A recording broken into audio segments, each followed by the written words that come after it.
Good morning students, कैसे हो आप सब।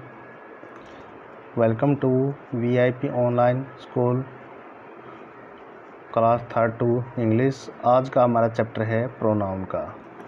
ठीक है, तो हम शुरू से ही आप सबको बच्चों पता है, हम शुरू से ही एक बात को सुनते आ रहे हैं, व्हाट इज़ प्रोनाउन। भाई प्रोनाउन को हिंदी में क्या बोलते हैं? प्रोनाउन को हिंदी में सर्वनाम बोलते हैं। ठीक है, आपको पता है, मुझे पता है, प्रोनाउन को हिंदी में क्या बोलते हैं?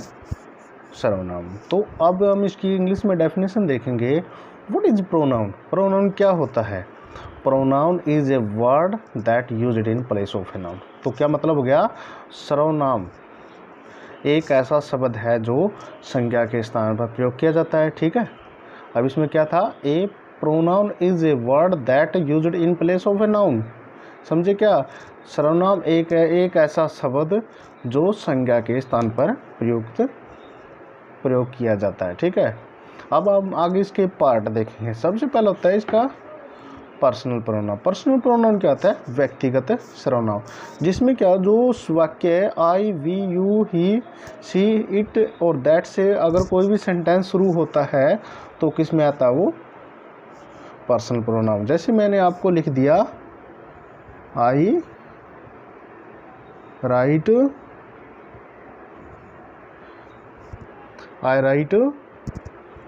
A letter. ठीक है, तो अब इसमें काउंटिंग करेंगे। अब इसमें क्या होगा? ये क्या हो गया? आई हो गया। आई क्या है? Personal pronoun. ठीक है, नेक्स्ट है इसका डेमोन्स्ट्रेटिव प्रोनाउन। डेमोन्स्ट्रेटिव प्रोनाउन क्या था? संकेतवाचक जो किसी के तरफ इशारा करता हो। जैसे दिस दैट, जो सेंटेंस दिस दैट दीज दो से शुरू होता हो वो किस में आएगा? डेमोन्स्ट्रेटिव। जैसे मैंने लिख दिया, this is a table. This is a table, यह एक मेज है। तो जो इसमें हम इसका संकेत करेंगे तो कौन हो गया? दिस इसका संकेतवाचक हो गया। ठीक है, ओके। नेक्स्ट हो गया इसका रिलेटिव प्रोनाउन। भाई रिलेटिव का मतलब होता है, रिलेटिव का आपको जैसे हमारे घर पर रिलेटिव आते हैं, हम उसी के आधार पर बोलेंगे। जैसे हम जो हमसे संबंध रखता हो। ठीक है, जैसे क्या होगा? दिस बुक या द बुक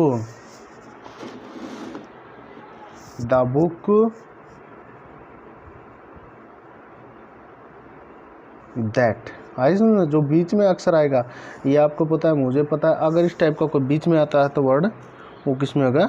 रिलेटिव प्रोनाउन में। ठीक है, the book that I bought,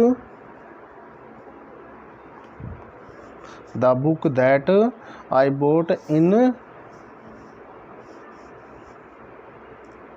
very costly. अब इसमें मैंने एक चीज़ दे दी भाई रिलेटिव, इसका जो किताब है। ठीक है, जो किताब जो मैंने बहुत ही महंगी खरीदी। आई बच्चों समझ में? नेक्स्ट है आपका इंटरोगेटिव। इंटरोगेटिव जिसमें मैंने इसमें जो वाक्य WH फैमिली से स्टार्ट होते हैं और लास्ट में क्या आएगा? क्वेश्चन मार्क, वो किस में आएगा? इंटरोगेटिव। जैसे मैंने पूछ लिया, व्हाट इज योर नेम। ठीक है, और लास्ट में क्वेश्चन मार्क। तो क्या होगा ये? What is your name. जो वह सेंटेंस अगर WH फैमिली स्टार्ट होता हो और लास्ट में इसके क्वेश्चन मार्क आता हो तो कौन सा होता है? वो इंटरोगेटिव सेंटेंस। ओके, नेक्स्ट आपका इंडेफिनेट। इंडेफिनेट का होता है अनिश्चित, जिसका भाई किसी को पता हो या ना पता हो। अनिश्चित सर्वनाम कहने का मतलब मुझे हर कोई जानता है, ये मैं भी, हर कोई मुझे जानता है लेकिन मैं हर किसी को नहीं जानता। जैसे एवरीबॉडी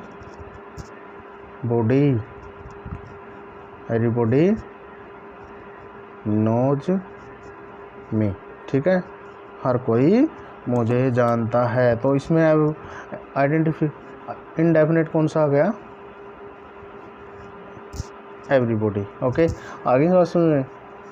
नेक्स्ट आपका रिफ्लेक्सिव। रिफ्लेक्सिव में क्या आता है, जो किसी की परछाई दिखाए, जैसे अपनी खुद की परछाई होती है, जैसे मैंने मेरा काम स्वयं किया, जैसे आई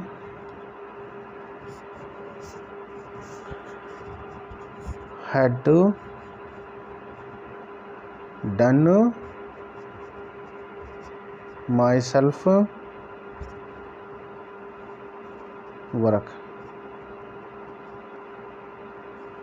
तो इसमें क्या आ गया बच्चों, जैसे मैं अपना स्वयं का कार्य कर चुका था, मैं अपना स्वयं का कार्य कर चुका था, दूसरों का मैंने काम नहीं किया। ठीक है, नेक्स्ट आपका डिस्ट्रीब्यूट। डिस्ट्रीब्यूट का मतलब हर भाई एक, जैसे प्रत्येक व्यक्ति के बारे में, जिसमें क्या था दो इसमें लास्ट में भी आ सकता है ईच एवरीवन एनीवन, तो ये क्या है लास्ट में भी आ सकते हो। तो डिस्ट्रीब्यूट का मतलब भाई हर किसी के साथ है अपनी बात शेयर करना। जैसे मैंने इसमें दे दिया you can talk you can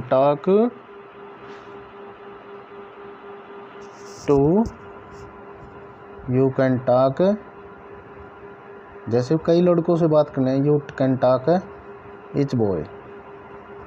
ठीक है, अब आपको ये पता ना चाहिए इसमें क्या हो गया, इच आ गया। अब तो आप समझ पा रहे ना।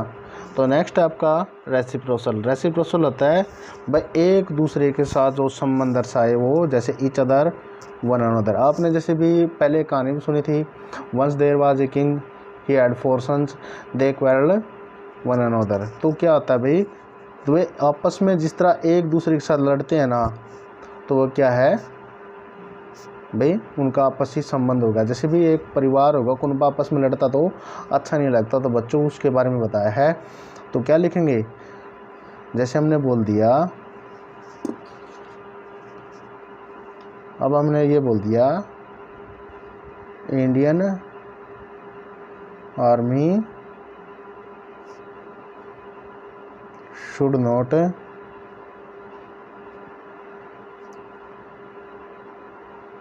Fight one another.